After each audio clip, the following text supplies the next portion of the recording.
Purihin ang Diyos ng langit, sambahin at awitan. Puso'y buksan at ihain, purihin Diyos, purihin.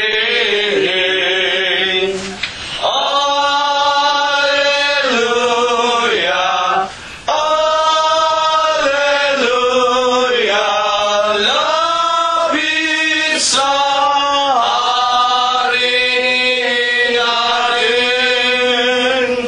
Purihin, luwal, ating biyaya, paglilikas sa ating nagugupiling sa sanay hahanguin.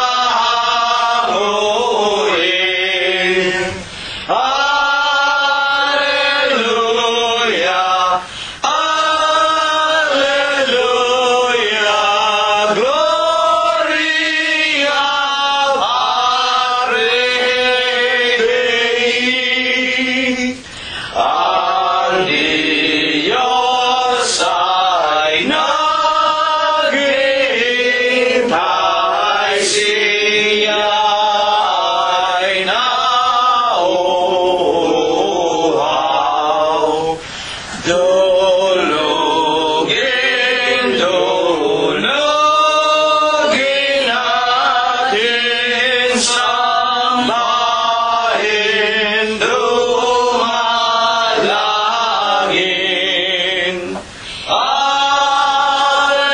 Alleluia, alleluia, Diyos na awayin. Angeles sa pag-asa,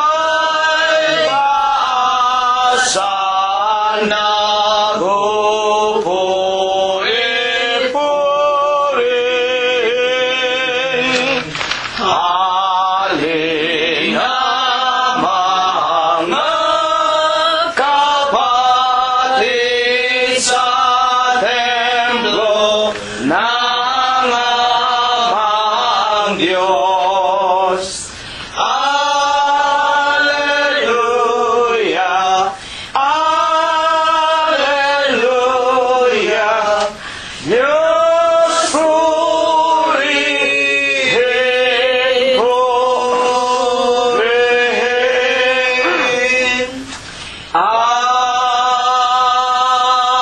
Amen.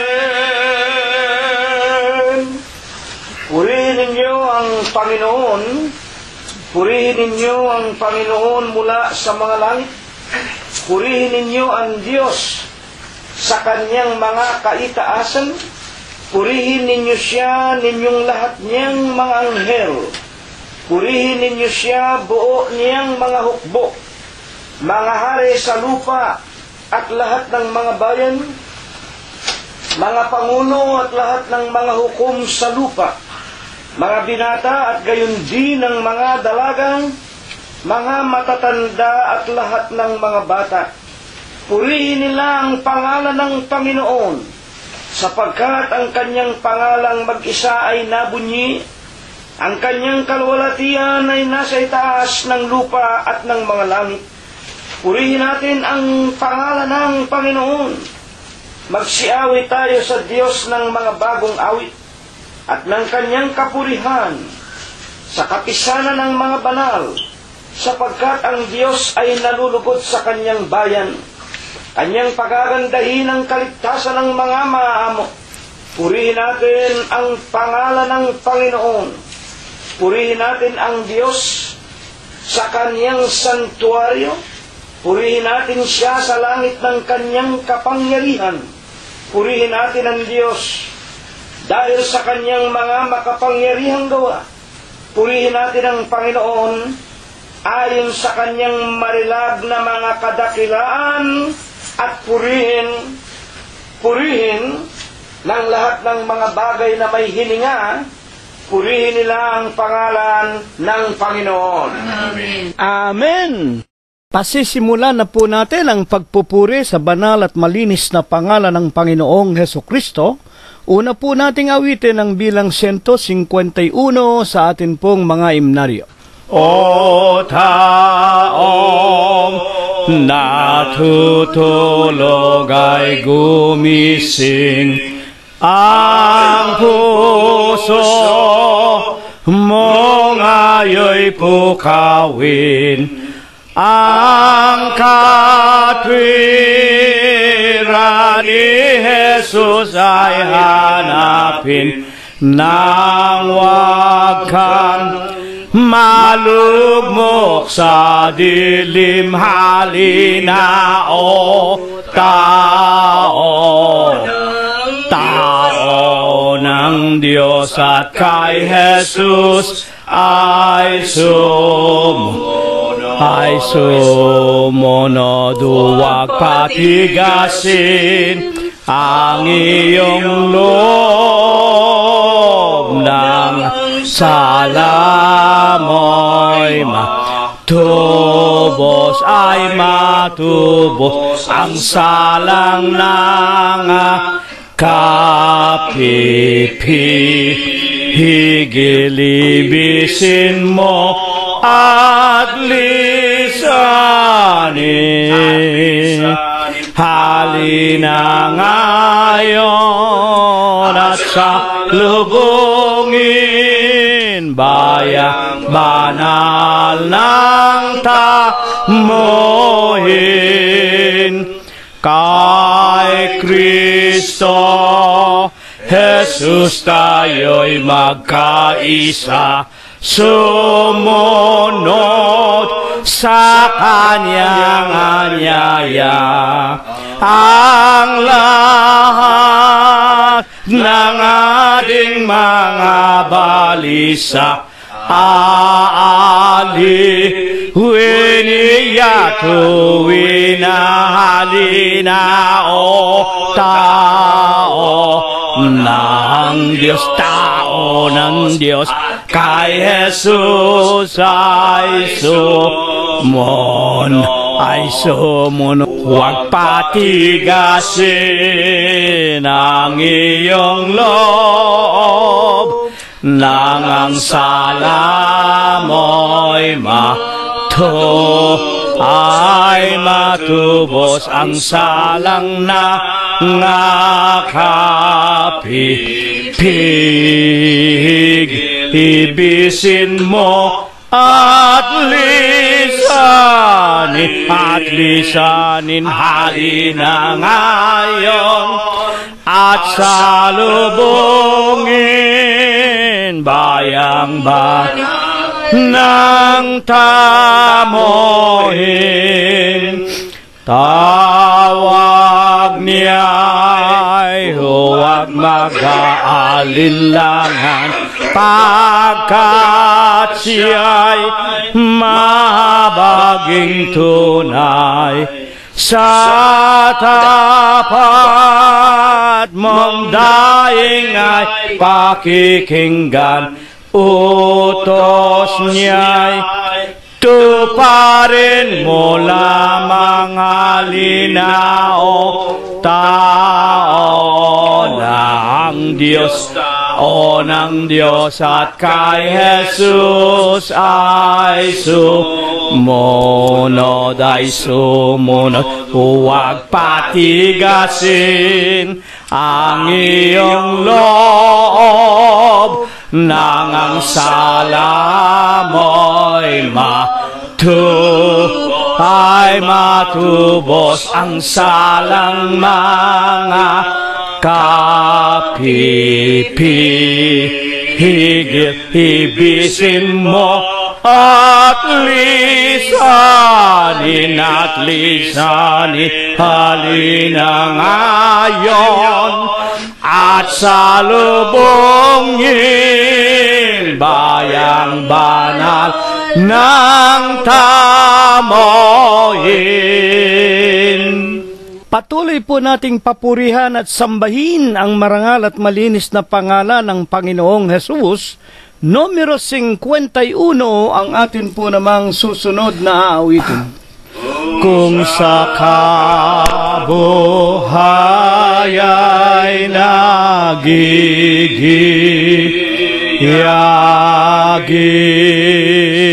sa lahat na araw lumiligalig, papagtagpuin puso mo at isip, alalahanin kaloob ng langit. Ang kasulatan ay basahin, utos niya iyong sundin sa buhay mo, ay iyong dalahin, pagpapala, biyaya'y alalahanin. Kundi mo makayat na bigatan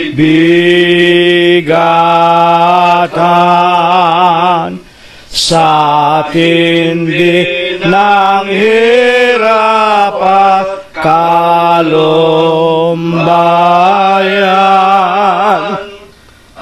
lalanin dakilang may lalang, kalungkutan mo'y dagling paparam. Ang kasulatan ay basahin, utos niya ay iyong sundin sa buhay mo, ay iyong dalahin, pagpapalad, biyaya'y alalahanin. Kung kaibigan mo'y nangasuklam,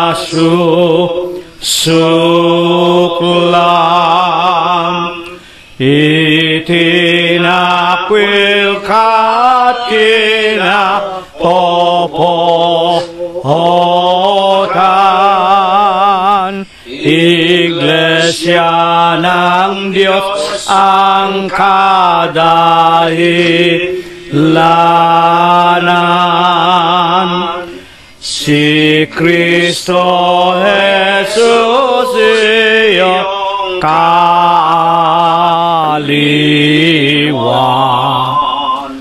Ang kasulatan ay basahin,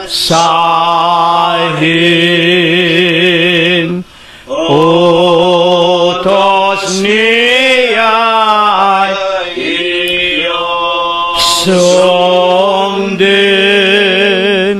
sa buhay mo, ay iyong dalahin, Sambahin, pagpapalat, biyaya'y alalahanin. Dakilang Panginoon po naming Diyos, Amang banal na lubha ka pong kagalang-galang, ikaw po ay Diyos na sadya ka pong kapita-pitagan, nag-iisa ka pong Diyos na buhay, ikaw po ang may-ari, ikaw po ang lumalang ng lahat ng mga bagay, ikaw po ang Diyos na tunay, na pinakamakapangyarihan ka po sa lahat. Panginoon, na sakbibi ka sa iyong pag-ibig, napakasagana mo po sa kagandahan ng iyong mga kalooban, napakadakila mo po sa iyong mga pagbibiyaya, datapwat ikaw po ay Diyos, na napakabanayad mo po sa iyong mga kagalitan. Amang banal na ikaw po ang nag-iisa at buhay na Diyos ni Abraham, ni Isaac at ni Jacob, Diyos ng mga propeta sa bansa ng Israel. Ikaw rin po ang Diyos pinagtapatan, pinaglingkuran hanggang kani-kanilang kamatayan ng amin pong mga minamahal na ama at ina. Sa araw at sa Huwebes po ng gabing ito, Panginoon, sa banal, sakdal at malinis na pangalan mo pong Kristo Jesus, masusulyapan mo po muli kaming lahat. Una na nga po dito sa iyong munti, dampa, maralitang bahay, dalanginan, sa Los Angeles, California, sa tahanan ng iyong mga tunay na mananamba sa Espiritu mo po at sa katotohanan, at sa lahat po ng mga lalaki at mga babae, mga kaibigan po naming tinatawag mo sa araw-araw, dinaragdagan sa bilang, inilalagay mo rin po sa iyong banal na kulungan. Kasama po namin sila na nakikinig, nag-aaral sa Espiritu ng iyo pong mga banal at dalisay mong mga aral. Ama naming Diyos, sa aming paniniklohod, tanggapin mo po una sa lahat ang aming mga tao sa pusong mga pagpapasalamat. Maraming salamat sa iyo, Amang Banal, sa maraming mga araw na lipos ng buhay, kagaling at kalakasan, ipinaranas mo po sa aming mga magkakapatid, mag-aanak at mga magkakaibigan sa iyong banal na iglesia. Salamat po, patuloy mo rin kaming pinagbubuksan ng magagandang pintuan ng mga kapalaran. Pinakakain mo kami, dinaramtan, pinalalakas. Pinagagaling mo ang aming mga lupang katawan. Panginoong Hesus, salamat din po. Maging ang aming mga kabiyak ng puso, aming mga anak, aming mga manugang mga apo at aming mga kamag-anakan sa laman. Lalo't higit ang mga kaibigan namin, sinampalataya na namin, Panginoon, kung paanong iningatan mo kaming mga magkakapatid sa iyong banal na iglesia. Gayon din po ang walang saway ipinaranas mo rin po sa kanilang lahat, sa bawat sandaling nagdaraan sa ibabaw nitong napakagulo at mandarayang sanglibutan. Amang Banal, maraming salamat po higit sa lahat. Lalo mo pa ring dinaragdagan, pinalalakas ang aming mga pananampalataya, pinatitibay ang pagkakatayo ng aming mga kaluluwa sa malaking bato ng aming kaligtasan. Ama naming Diyos, maraming salamat po sa iyo. Sinasamba ka po namin, pinupuri ka namin, niluluwalhati namin ang iyong kagalang-galang, ang malinis mong pangalan, Kristo Jesus, sa Espiritu mo po at sa iyong katotohanan. Amang Banal, kung kami nagkulang, nangagkasala sa iyo sa araw ng mga ipinautang mo sa amin, Patawarin mo po kami sa lahat po ng aming nagawang kasalanan, at sa dakilang Huwebes po ng gabing ito, muli mo po sanang kasangkapanin ang iyong hamak na lingkod. Banalin mo po ang kanyang puso, linisin mo po ang kanyang kalooban, ilagay mo sana sa kanyang puso't isipan ang banal na aralin na inihanda mo sa iyong kaharian sa langit upang iyong iparinig sa amin. At kung ito po ay mapakinggan naming lahat, mabusog ang aming mga kaluluwa, na tulad po sa pagkaing may masarap na panlasa at meron pong linamnam na tulad sa isang tubig na maliwanag, na ito po'y amin ding mainom, at ito po ang aming maisakabuhayan, maisakatuparan namin ang aming buong puso, buong lakas at ng aming buong buhay. Sa ikalawang pagparito mo po'y maging karapat dapat kami makapasok doon sa ipinangangako mo pong buhay na walang hanggan. Ama naming Diyos, habang kami nakikinig ng iyong mga banal na aral, hipuin mo po ang bawat isa sa amin, banalin mo po ang aming mga puso. Panginoon Diyos, patawarin mo kami ng puspusan sa lahat ng aming kalikuan. Gabayan mo lamang kami araw-araw ng iyong diwang banal. Ang aming mga kaluluwa ay maipaglingkod pa namin sa iyo ng mas marami pang mga araw at marami pang mga taon. Ama naming Diyos, idinadalangin namin sa iyong pagalingin mo po at bigyan ng kalutasan ang aming mga suliranin sa araw-araw naming pamumuhay, lalo na nga po ang marami na sa amin na patuloy na tumatanda at nanganghihina. Una na nga ang iyong hamak na lingkod, gayon din po ang aking kabiyak si kapatid na Rosita, si kapatid na Prospero at Glenda. Huwag mo sanang pabayaan si kapatid na Mercedita, gayon din po si kapatid na Mirna at si kapatid na Expectacion Valencia. Dagdagan mo sana ang aming mga pananampalataya, tulungan mo sanang patuloy ka naming maipakilala sa lahat ng mga tao, at maawat mahabag kang daragdagan mo lamang kami ng katalinuhan, ng pananampalataya at ng tibay ng kalooban.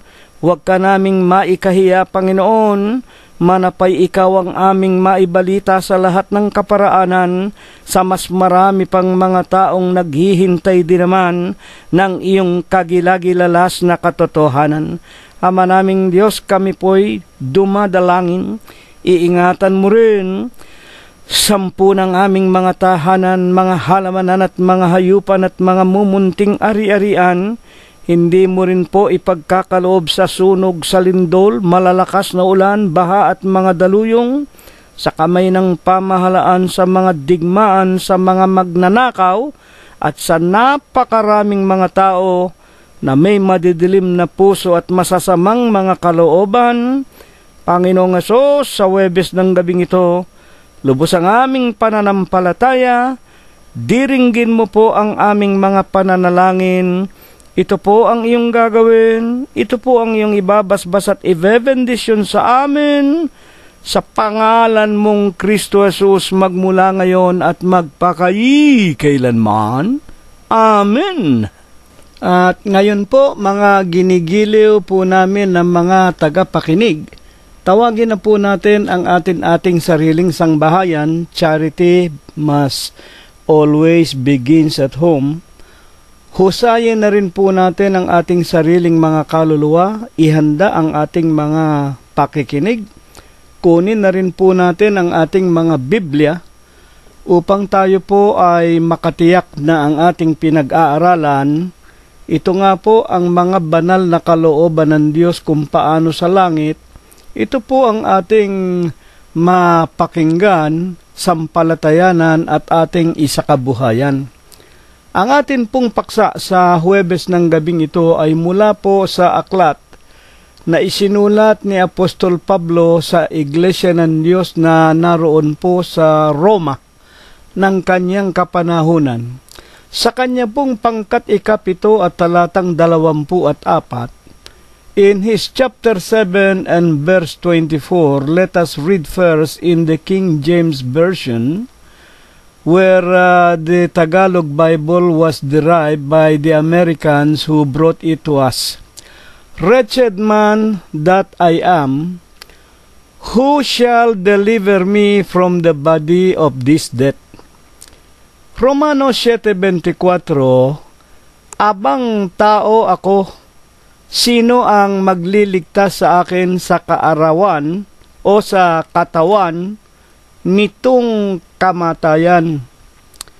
Nalalaman po natin na lahat po ng tao, wala pong makakaligtas sa tinatawag na kamatayan. Lahat po makakaranas ng kamatayan. Alam po natin ang dahilan. Sa Romanos 3:23, ang lahat po hindi nakaabot sa kalwalhatian ng Diyos. Umpisa pa sa ating mga magulang kay Eva at kay Adam, hanggang sa mga naghali-haliling mga salit-salin ng mga lahi. Hanggang ngayon po, lahat po ng tao hindi nakakaabot. Hanggang ngayon, wala pong matuwid, wala kahit isa. Romanos 3:10. Alam natin ang dahilan. Kaya nga po ang tao dumaranas ng kamatayan sapagkat ang kabayaran ng kasalanan, Romanos 6:23, ay kamatayan. At ang kamatayan ay dalawang uri, alam natin. Una po yung kamatayan sa laman. Yon po ang sumpa ng Diyos. Yon ang nararanasan nating mga tao pagkatapos ni Eva at ni Adam. Dahil sa pagkakasala ni Eva at ni Adam, inalis tayo sa paraiso sa Eden. At ang bawat tao dumanas ng sakit, karamdaman, naghihirap, naghahanap buhay para mabuhay. At pagkatapos po kung paanong sa kamatayan sa katawang lupang ito, na nanggaling sa alabok ng lupa, sapagkat sa lupa nanggaling babalik sa lupa. Ayon din po sa banal na kasulatan, at pagkatapos ng kamatayan ay ang tinatawag na paghuhukom.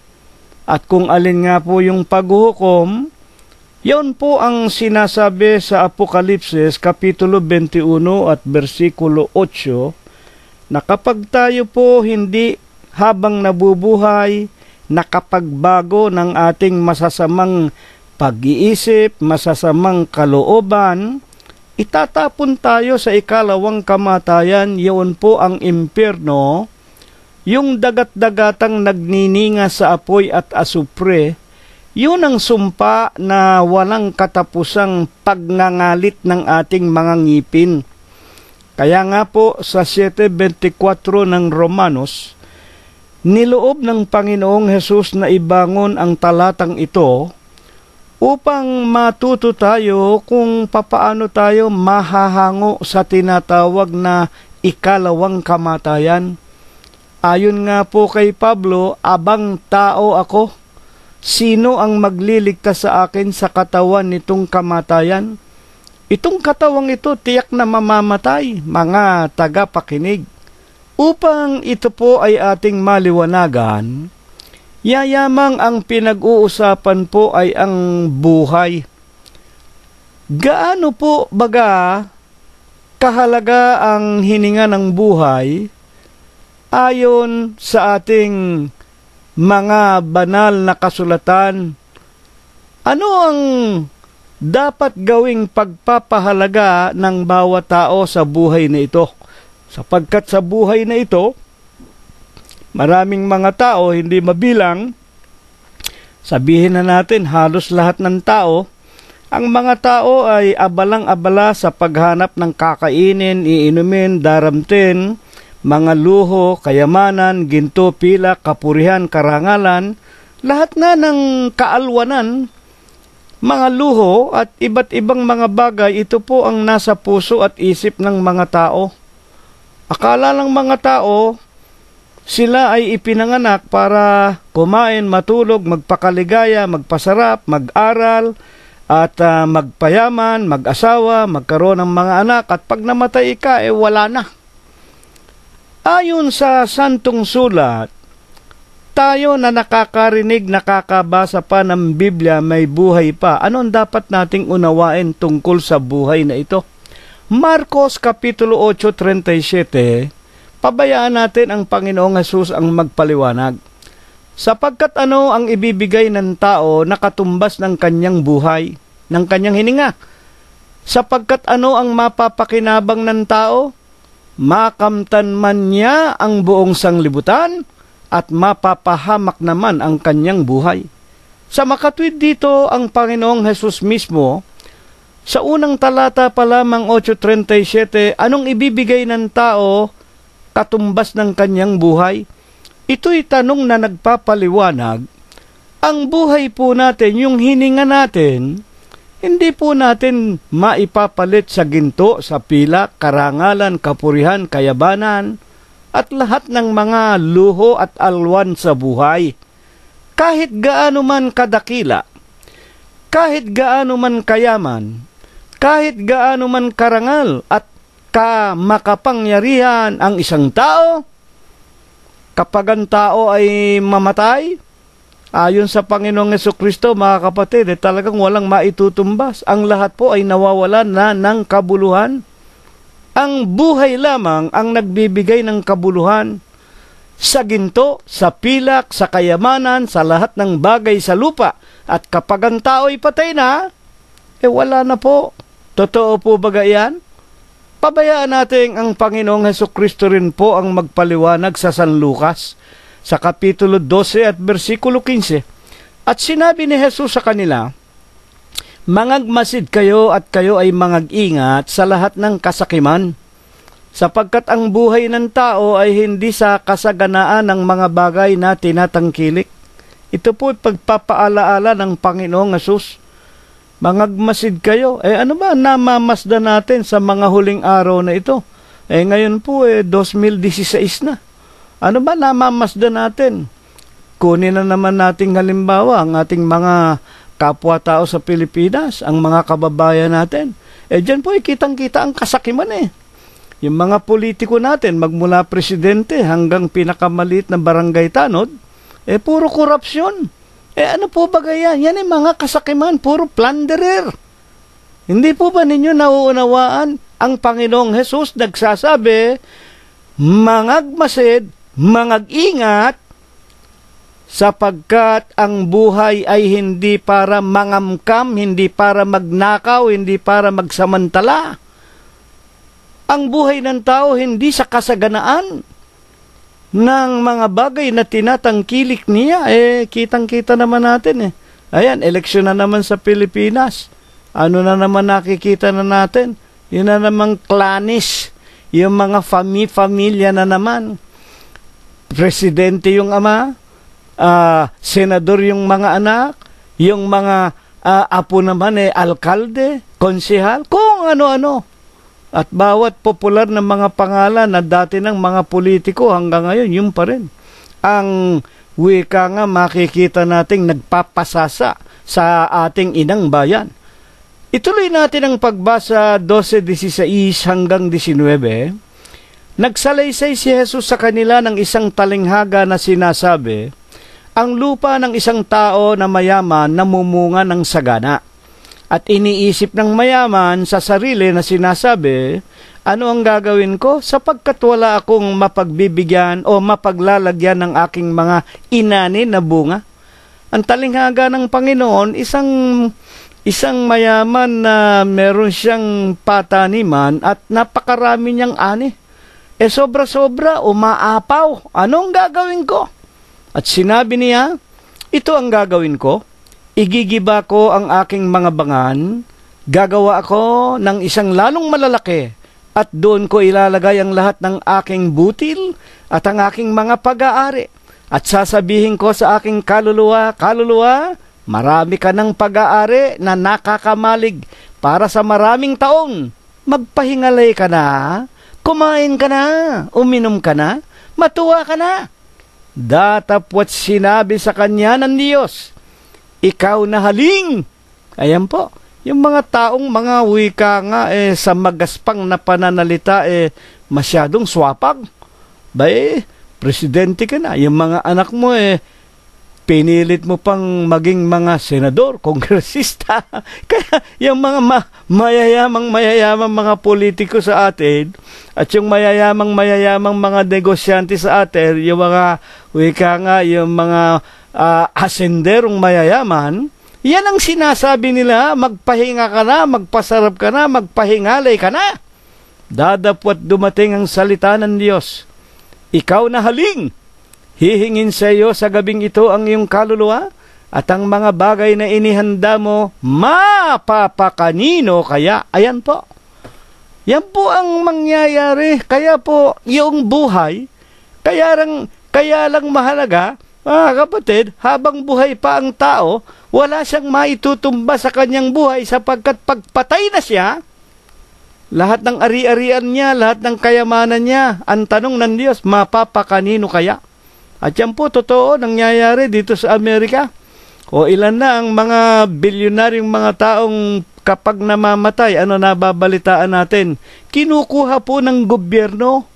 At yun namang mga anak, mga asawa, yung mga naiwanan, nagdidemandahan, nagpapatayan pa. Bakit? Dahil sa kayamanan. Sabagat dito'y ipinakikilala ng Diyos, hindi mo maitutumbas ang iyong buhay sa kayamanan, gaano man karami ang iyong ginto, ang iyong pilak, gaano man kapopular ka at ikaw ay napakarangal, presidente ka, hari ka, inventor ka man. Ay di ba merong mga nangangamatay na mga nakaimbento ng mga sari-saring mga bagay na naging mga bilyonaryo, pag namatay sila, mga kapatid, wala na. At sa 12:21 ng San Lucas pa man din, gayon nga ang nagpapakayaman sa kanyang sarili, hindi mayaman sa Diyos. Sila ang mga pulubi sa Diyos. Hanggang sa namatay, wala rin. At yung kanilang mga nakamalig, yung kanilang naipundar, yung kanilang mga mansyon, yung kanilang mga mamahaling kotse, yung kanilang mga magagarang mga damit, yung lahat ng kanilang masasarap na pagkain, wala na po yun. Ayon po sa mga banal na kasulatan, ayon pa man din sa Panginoong Jesucristo, talaga bang pinatutunayan niya na ang buhay natin ay mas mahalaga kaysa ano pa mang bagay? Ituloy natin ang Lucas 12:23.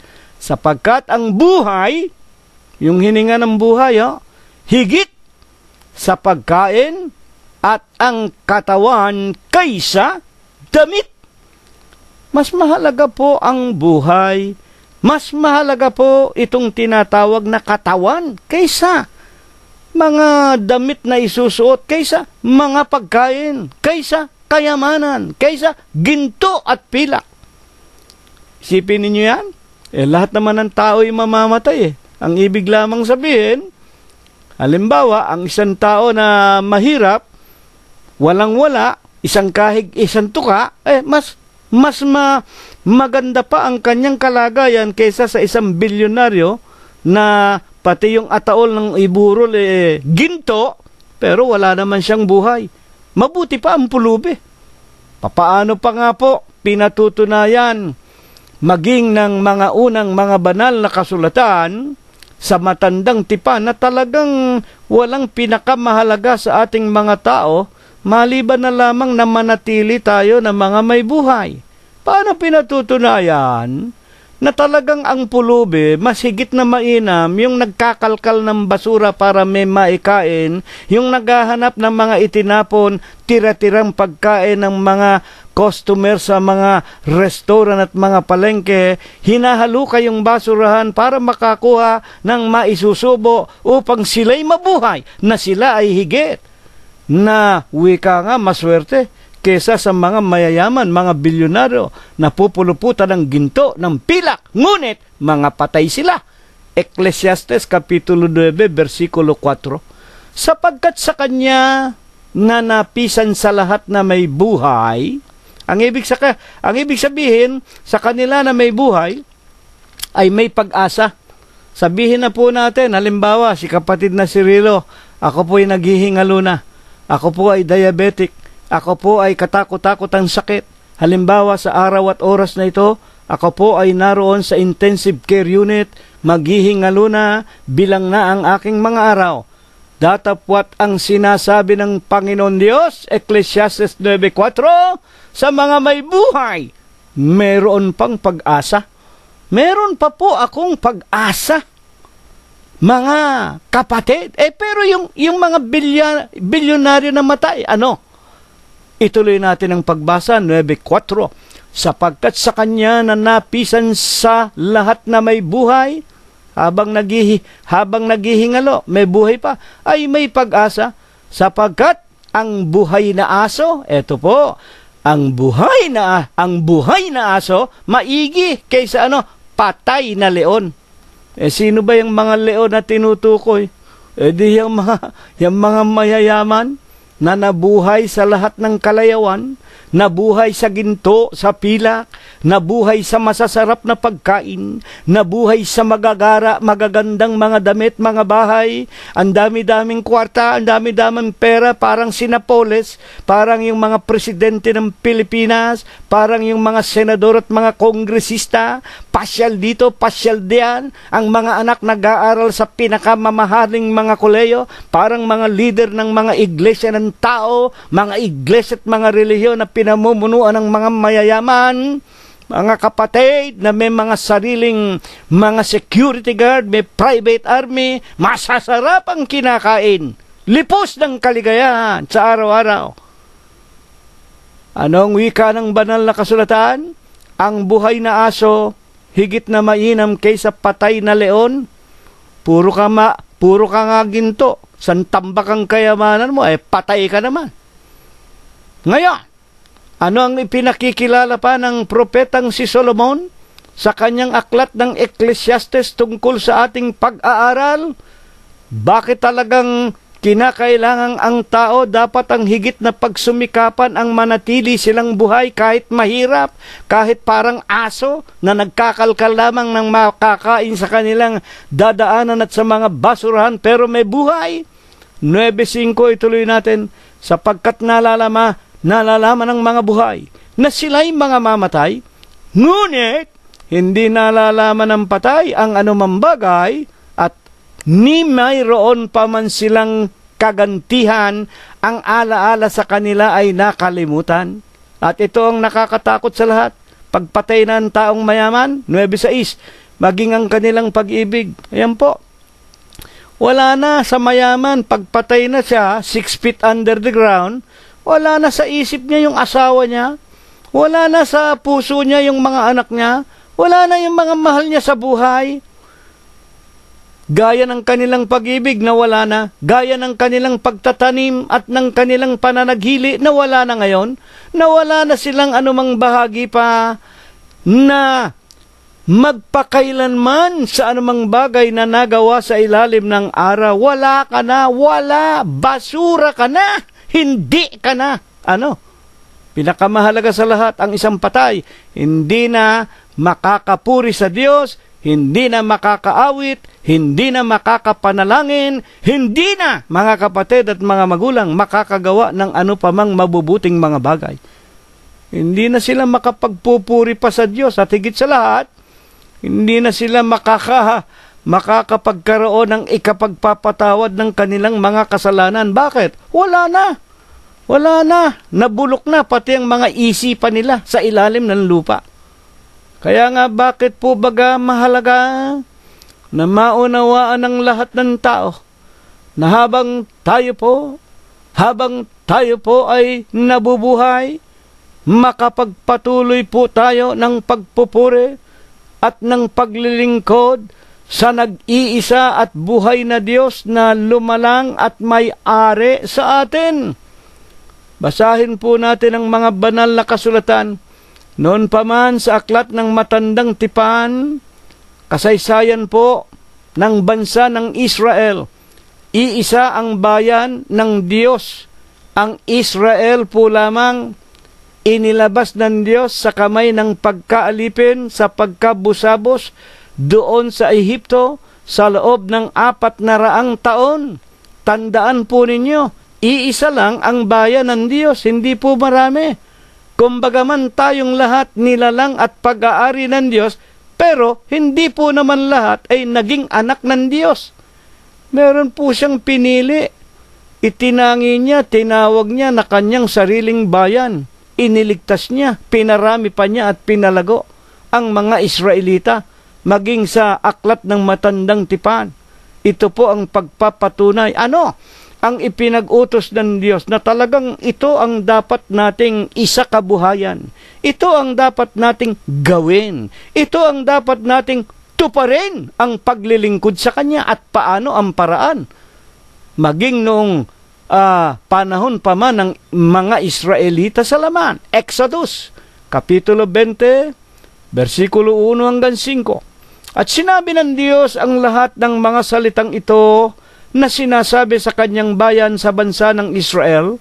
Ito po ang pagkakataon na nailabas na sila sa bayan ng pagkaalipin at sila po ay naroon na sa ilang. At doon nga po sa bundok ng Sinai, pinapanik ng Diyos ang lalaki na si Moses at ibinigay ang 2 tapyas na bato.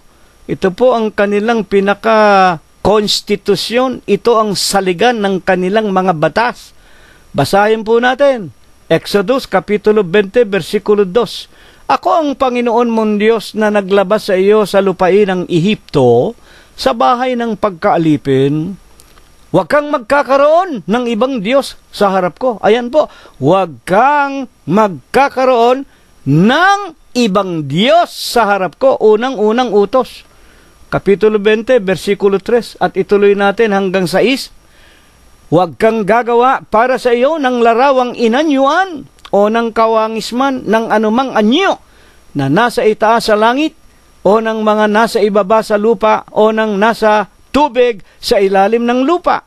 Huwag mo silang yuyukuran, huwag mong ipagpuprosisyon, huwag mong sasambahin, huwag mong hahandugan ng mga bulaklak, huwag mong tuturukan ng kandila, huwag mong yuyukuran o paglilingkuran, huwag kayong magpuprosisyon ng mga larawan, sapagkat akong Panginoon mong Diyos, Diyos na mapanibughuin, aking dinadalawang kasalanan, katampalasanan ng mga magulang sa mga anak, hanggang sa 3, 4 na sali ng lahi ng mga napopoot sa akin. Ano po ibig sabihin nito? Ito po ang unang-unang utos. Ito po ang ibinigay ng Diyos sa mga Israelita na inilayo niya, inilabas niya sa pagkaalipin sa bansa ng Ehipsyo, at nang sila nga po'y naglalakbay na sa ilang, sa bundok ng Sinai, pinapanik ng Diyos ang lalaking si Moses. Ibinigay po ang 2 tapyas na bato na sinulatan ng mga daliri ng Diyos. At ang unang-unang ipinag-utos ng Diyos sa kanila, huwag kang magkakaroon ng ibang Diyos maliban sa akin. Bakit po ngayon, 2016, may mga relihiyon?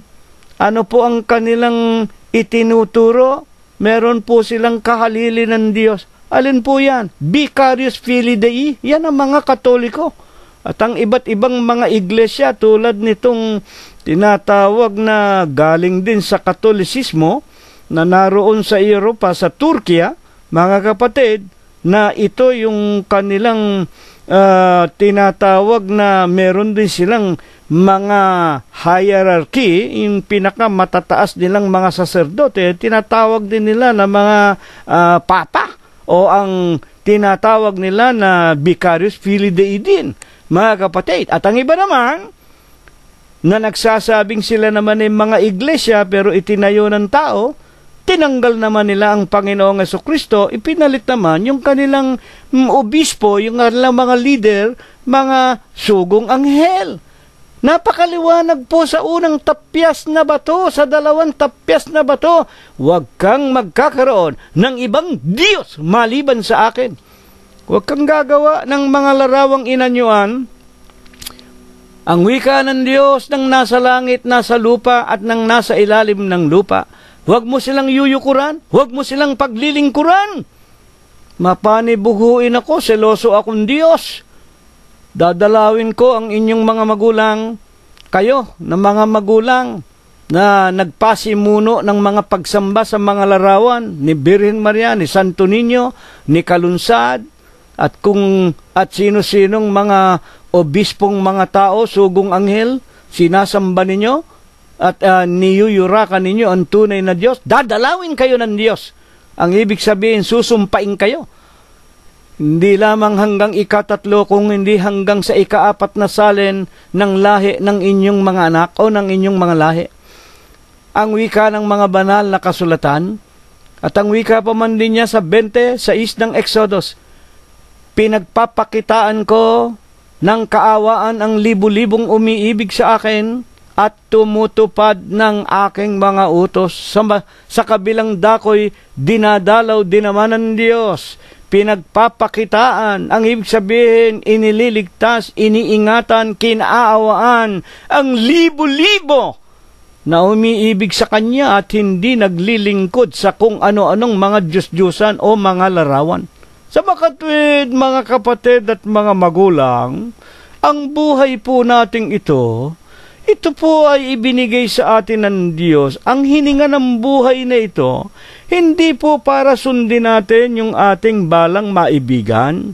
Hindi po para gumawa tayo ng Diyos-Diyosan. Hindi po para tanggalin natin ang Diyos bilang Diyos na gumawa, may-ari sa atin, naglayo sa atin sa mga kapahamakan, sa kamay ng mga kaaway, sa mabibigat na karamdaman at sari-saring suliranin sa buhay. Nilalang tayo ng Diyos, mga kapatid, nung una pa man. Sa bansa ng Israel ipinakilala para tayo maglingkod sa tunay na Diyos. Walang larawan, walang anyo. Sa Diyos ni Abraham, Diyos ni Isaac, Diyos ni Jacob, Diyos ng bansa ng Israel, na naglabas sila sa kanila sa pagkaalipin sa kamay ni Paraon, at maging sa kapanahunan po ng bagong tipan, nang magkatawan tao na po ang Diyos, nang ang Panginoong Hesukristo po ay magpakilala na makapagtayo na ng kanyang iglesia. At nalalaman natin yung iglesia, katawan ng Diyos. Iglesia ng Diyos kay Kristo Jesus. Hanggang sa huling araw na ito, hindi po namamatay ang Panginoon Diyos. Ang Panginoong Jesucristo hindi po namatay. Mateo 28 at 20, basahin ninyo. Naririto, ang sabi niya sa iglesia, naririto, ako ay isa sa inyo hanggang sa katapusan ng sanglibutan. Ang kausap po ng Panginoong Jesucristo, wala pong iba kundi yung mga apostol na kanyang iiwanan na ng tagpong iyon. Mateo 28:20, papanik na siya, tangay na ng mga alapaap sa langit, ipinagsisigawan pa ng Panginoon, ako'y isa sa inyo hanggang katapusan ng sanglibutan. Meron bang obispong nakapagsabi ng ganyan? Merong mga iglesia ng tao. Patay na yung unang-unang obispo, inihalili yung anak. Namatay na rin yung anak. Pakatapos yung apo na. Nang dumating ang apo, nagkawaldas-waldas na ang iglesia ng tao. Demanda rito, demanda dyan. May mga balita pang dukutan dito, dukutan dyan. At pati yung ama, ina o kapatid at mga kapatid nung dating obispo, hinaharas pa nitong naiwan nila na apo na obispo. Yan ba'y iglesia ba na itinayo ng Diyos? Yung iglesia nang yan na nakakatakot, kakilakilabot, magulong-magulo. At dito'y ipinakikilala sa atin na ang iglesia ng Diyos, mga kapatid, ito po hindi material na building. Hindi po nakikita. Sapagkat ang Diyos ay Espiritu, San Juan 4:24, at hinahanap ng Diyos ang tunay naman na namba sa Kanya na magsisamba sa Espiritu at sa katotohanan. San Juan 4:23. Mga kapatid, sapagkat walang tao kailanman na nakakita sa Diyos. 1:18 ng San Juan din. Ang tunay na iglesia, iglesia po ng Diyos kay Kristo Jesus, walang materyang bagay. At ang Diyos dito, na nagkatawan tao, siya ang aming obispo. 1 Pedro 2:25. Siya ang obispo, pastor ng aming mga kaluluwa, saserdote ng aming kaluluwa, si Kristo, gaya o katulad ng anak, pinuno sa bahay niya at ang bahay niya tayo. Basahin ninyo, Hebreo, Kapitulo 3, versikulo 6, mga tagapakinig, at ito nga po ang bago at buhay na daan. Hebreo, Kapitulo 10, 19 hanggang 21, sa pamamagitan ng tabing na walang iba kung hindi ng dugo at lamang na ipinako sa krus. Nagawa ang isang taong bago, mga kapatid, ang iglesia na ang ulo'y si Kristo, ang katawan ang mga membro. Ito ang bago at buhay na daan. Ito po ang bahay ng Diyos. Unang Timoteo Kapitulo 3 versikulo 15, iglesia ng Diyos na buhay, hindi patay ang aming Diyos dito. Kaya siya rin po ang namamahala sa iglesia ng Diyos kay Kristo Jesus hanggang sa huling araw na ito, mga magulang at mga kapatid. Kaya nga po, maging sa mga huling araw na ito, paano pinatutunayan na ang paglilingkuran natin yung Diyos ni Abraham, ni Isaac, ni Jacob, ng bansa ng Israel ng kanilang kapanahunan, ito rin ang Diyos na nagkatawan tao. Basahin po natin ang Mateo 22:36. At kung ano ang pinaka-wika nga suheto ng ating pag-aaral, alin ang susundin nating kautusan? Nagbago ba ang 2 tapyas na bato? 22:36. Guro, alin baga ang dakilang utos sa kautusan? 37 hanggang 39 at 40. At sinabi sa kanya, iibigin mo ang Panginoon mong Diyos ng buong puso mo. Ito po, Panginoong Hesukristo na, yung nagkatawan tao. Panginoong Hesukristo na nagsasabi, Guro, ano ang pinakadakilang utos? Magbabago ba ang 2 tapyas na bato? At sinabi niya, iibigin mo ang Panginoon mong Diyos ng buong puso, ng buong kaluluwa mo, ng buong pag-iisip mo. Ito ang dakila at pangunahing utos, at ang pangalawa, ang katulad ay ito, iibigin mo ang iyong kapwa na gaya ng iyong sarili. Sa 2 utos na ito, nauuwi ang buong kautusan at ang mga propeta. Sa 2 utos na ito na lamang yung 10 kautusan, kasama na ron. Totoo po ba yan? Unang utos, alam natin, huwag kang magkakaroon ng ibang Diyos maliban sa akin. Hindi po ba? Sino yung Diyos na hanggang ngayon sa huling araw na ito'y nabubuhay? Mateo 28:20, balikan natin. Ako isa sa inyo parati hanggang katapusan ng sanglibutan. Sino nagsalita? Panginoong Hesukristo. Kaya siya rin po ang Diyos ng bansa ng Israel.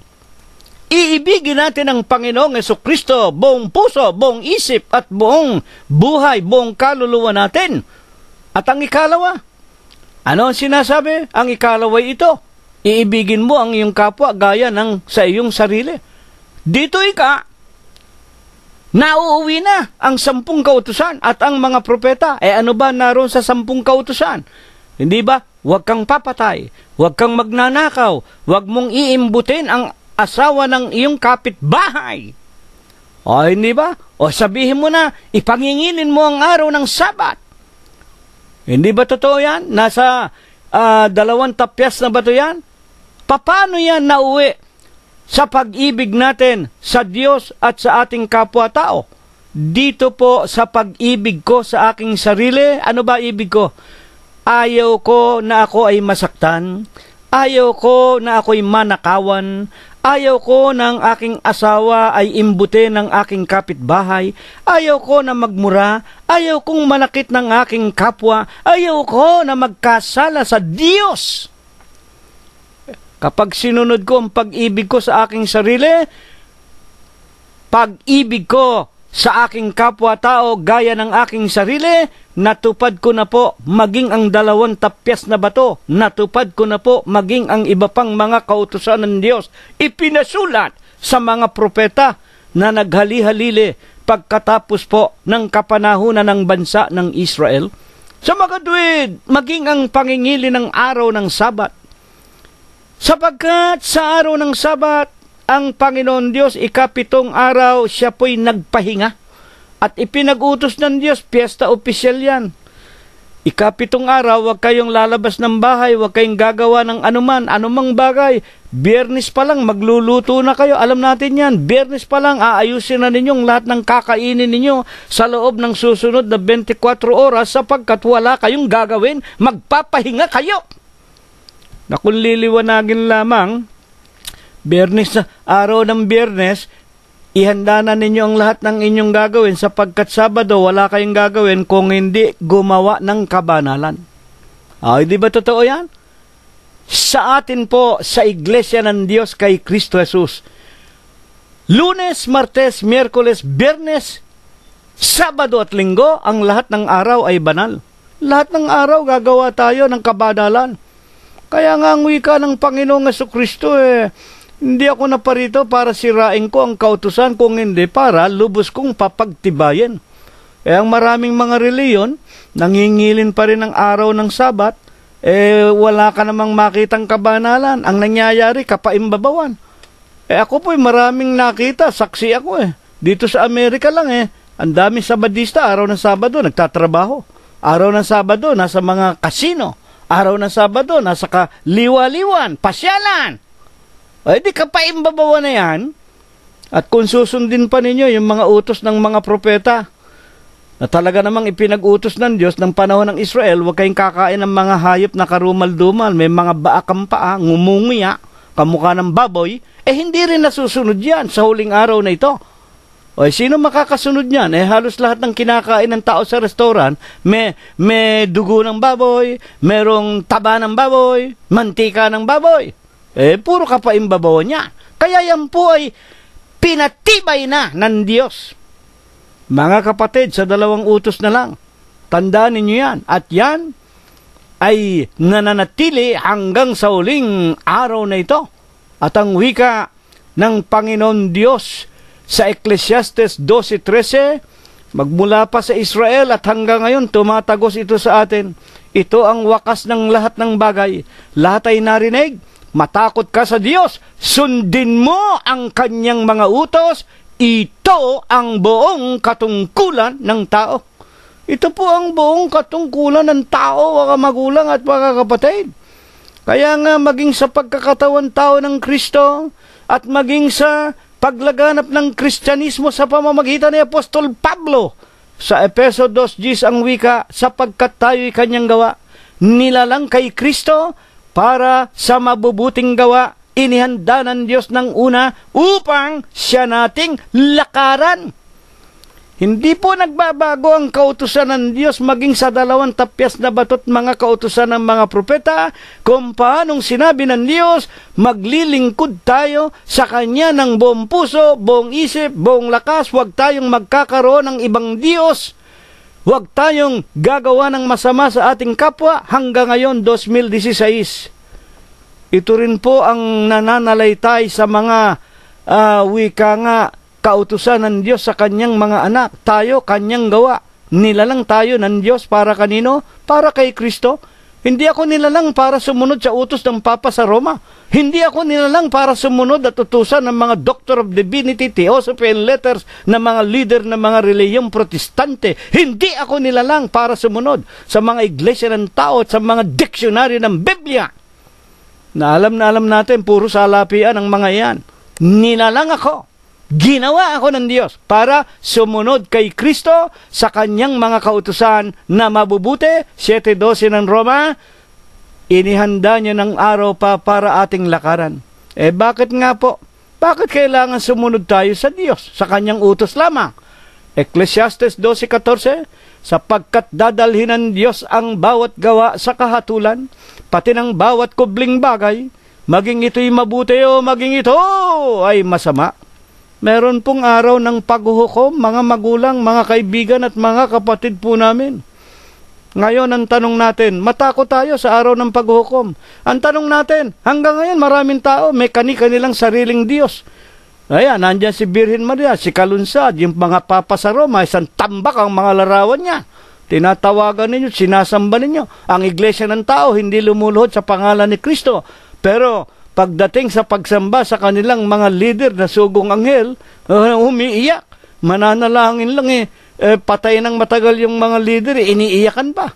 Makapagliligtas po baga ang mga tao na matagal nang patay, lalo na ang kanilang mga larawan o mga Diyos-Diyosan na sinasamba nila at pinaglilingkuran? Buksan natin ang aklat ng mga awit 115:4, pababa. Ang kanilang mga Diyos-Diyosan, pilak at ginto, iyari ng mga kamay ng mga tao. Alam na natin yan. Yung Papa sa Roma lang, yung tungkod niya purong ginto raw yun Sila'y may mga bibig, ngunit sila'y hindi nakakapagsalita.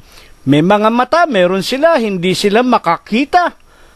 Sila'y may mga tainga, yung mga larawan, ngunit hindi makarinig. May mga ilong, hindi naman mga kaamoy. Meron silang mga kamay, ngunit hindi sila nakakatangan. Mga paa mayroon sila, ngunit hindi sila nagsisilakad. Hindi sila nagsasalita sa kanilang mga ngalangala. 115:8, ang nagsisigawa sa kanila, etong malupit, magiging katulad nila, mga tanga. Ang sumasamba sa mga birhen, sa mga larawan, sa mga ginto, sa mga pilak, magiging katulad nila. Mga walang pakiramdam, may mata, hindi makakita, may ilong, hindi makaamoy, may tenga, hindi makarinig. Oo, bawat tumitiwala sa kanila, ang gumagawa sa mga larawan, sa mga santo, sa mga santa, at naglilingkod, ipinagpuprosesyon, sinasamba, tinuturukan, pinauusukan ng kung ano-ano, magiging katulad nila. Kaya no wonder too many people are dumb. They cannot see, they cannot hear, they cannot even save themselves. Oo, bawat tumitiwala sa kanila, lahat ng sumasamba sa kanila. Huling katanungan, na kangino nga po baga lamang ang kaligtasan na siyang makapagbibigay sa ating mga tao ng buhay sa sanglibutang ito, at hindi lamang buhay sa lupa, hanggang doon sa buhay na walang hanggan na daratal ayon sa Biblia. Buksan natin ang aklat ni Apostol Juan, Kapitulo 15, versikulo 5. Ako ang tunay na puno ng ubas. Kayo ang mga sanga.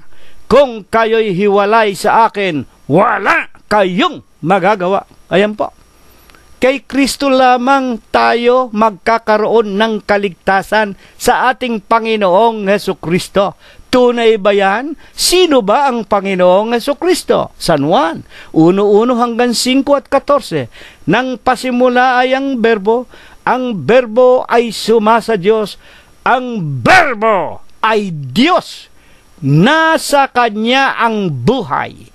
Ang lahat ng bagay ay ginawa niya. At alinman sa mga ginawa, hindi nagawa kung wala siya. Anong ginawa ng berbo na salita? Gumawa ng lahat ng bagay at nasa Kanya pala ang buhay. 1:14 ng Juan. Nagkatawang tao ang berbo. Bakit po nagkatawang tao? Kailangan po ang katawan, kailangan po ang dugo, ipapako sa krus para po pagdanak ng kanyang dugo, ang lahat ng sa kanya'y sumampalataya at nabautismuhan sa pangalan ng Ama, Anak at Espiritu Santo, sa makatwid sa pangalan ng Iglesia ng Diyos Ama, Kristo Jesus, Anak at Espiritu Santo, o sa kanyang Ebanghelyo sa 63 ng San Juan. Ang kanyang ebanghelyo, lipos ng espiritu at ng buhay, magkakaroon po ng buhay. Kaya sinabi niya, ako ang buhay, ako ang daan, ako ang ilaw, ako ang pintuan. Sino man hindi makakarating sa Ama kung hindi sa pamamagitan ko. Siya ang tanging tagapamagitan natin. Siya ang tanging tagapagligtas natin. Ano nga ang pangalan ng iglesia na opisyal napasulat sa Biblia, anyo 32? Unang Tesalonica 2:14, kayo mga kapatid nagsisitulad sa Iglesia ng Diyos na nasa Judea kay Kristo Jesus. Mga magulang at mga kapatid namin, dito namin kayo inaanyayahan. Ito ang iisang iglesyang napasulat sa Biblia. Ito ang katawan ng Diyos. Ito ang katawan ng Panginoong Jesucristo. Colosos 1:18, si Kristo ang ulo ng katawan sa makatwid ng iglesia. Anong naririto sa iglesia ng Diyos kay Kristo Jesus? 1:14 ng Colosos, siyang kinaroroonan ng katubusan na siyang kapatawaran ng ating mga kasalanan. Amen. Ito po ang itinuro sa atin ng Diyos. Wala pong ibang Diyos. Wala pong ibang iglesia kung hindi ang ating Panginoong Jesucristo at iglesia ng Diyos kay Kristo Jesus. Dito tayo magkakaroon ng buhay, sa buhay na ito hanggang doon sa buhay na daratal. At nakakalungkot po na sabihin, ang maraming mga tao sindami ng buhangin sa dagat. Hanggang ngayon, nadaraya ng mandarayang Diablo at Satanas. Ano po ang katulad nila? Buksan natin unang Timoteo 5:6. Ang nagpapakabuyo sa kasalanan o mga kalayawan, bagaman mga buhay sila ay mga patay. Napakarami pong mga buhay na patay. Yung mga sumasamba sa larawan, huwag kayong magagalit. Kasalanan po yan. Nagpapakabuyo kayo sa kasalanan. Kayo'y tulad sa mga zombie. Yung nakikita natin sa pelikula, sa Ingles, at maging sa mga pelikulang Pilipino, mga patay na, bumabangon pa. Yan. Yan po ang mga tao ngayon, mayayaman, mararangal, presidente, senador, kongresista, mga magnanakaw, mga leader ng reliyon, obispo, arsobispo, papa sa Roma, kardinal, monsenyor. Puro kayo mga kasinungalingan. 8:44, kayo'y sa inyong diablo, bagaman kayo'y mga buhay, kayo'y mga patay. Huwag nawang mangyari sa atin sa loob ng iglesia ng Diyos kay Kristo Jesus. Manatili tayong naglilingkod, buong tapat, buong puso, buong isip at ng ating buong lakas at buhay. Sa Huwebes ng gabing ito, abang tao ako, sino ang magliligtas sa akin sa katawan nitong kamatayan? 7:24, sinagot tayo ng ating Panginoon, sa Panginoong Jesucristo lamang tayo magtatamo ng kaligtasan sa loob ng iglesia ng Diyos kay Kristo Jesus, na narito ang katubusan at kapatawaran ng ating kasalanan. At sa Efeso 5:23 at 25, ang katawan ni Kristo, ang iglesia ng Diyos, ang kanyang ililigtas. Ito nawa ay pagpala, ito nawa ang ibasbas sa atin ng Diyos magmula ngayon, magpakai kailanman. Amen. At ngayon po ay tanggapin nating muli ang walang hanggang pag-ibig, ang walang hanggang pagbibiyaya, ang pakikipisan, kaaliwan, pamamatnubay at ang kagalingan, ang hindi maulatang banal na biyaya, basbas at bendisyon, pagliligtas at pagpapagaling ng kanyang banal na espiritu. Ito nawa ang ipagkaloob niya sa ating lahat, una't higit sa ating sariling mga tahanan, sa lahat ng ating mga kaibigan, sa loob at labas ng ating mga dampang tahanan, sa lahat ng ating mga minamahal sa buhay, at sa buong kalaganapan ng iglesia ng Diyos kay Kristo Jesus, magmula ngayon, magpakayi kailanman. Amen. Kapayapaan po nawa ang sumaating lahat. Purihin ang pangalan ng Panginoong Jesucristo hanggang sa darating na linggo po, kung tayo po ay binubuhay pa. Maraming salamat po sa inyong lahat.